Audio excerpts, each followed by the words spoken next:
حامدا و مصلیا اما بعد۔ محترم سامعین و ناظرین، آج میں عاشوراء یعنی محرم الحرام کی 10ویں تاریخ کے روزے کے بارے بتاؤں گا۔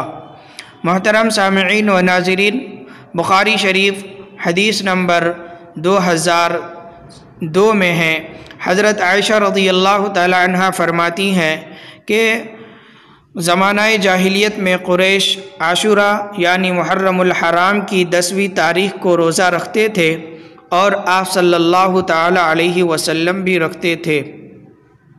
اور جب آپ صلی اللہ علیہ وسلم مدینۃ المنورہ تشریف لے گئے تو آپ نے عاشوراء کا روزہ رکھا اور عاشوراء کا روزہ رکھنے کا حکم فرمایا۔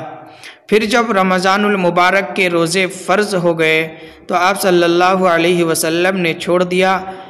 اب جس کا جی چاہے عاشوراء یعنی محرم الحرام کی 10ویں تاریخ کا روزہ رکھے اور جس کا جی چاہے تو روزہ ترک کر دے۔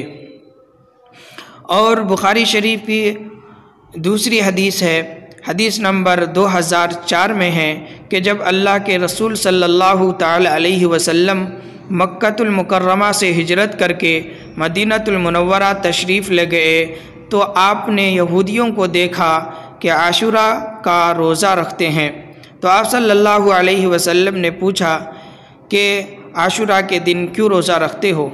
تو یہودیوں نے جواب دیا اور بتایا کہ یہ ایک ایسا اچھا دن ہے کہ جس میں اللہ رب العزت نے بنی اسرائیل کو فرعون سے نجات دلائی تھی، تو حضرت موسیٰ علیہ السلام نے اس دن کا روزہ رکھا تھا۔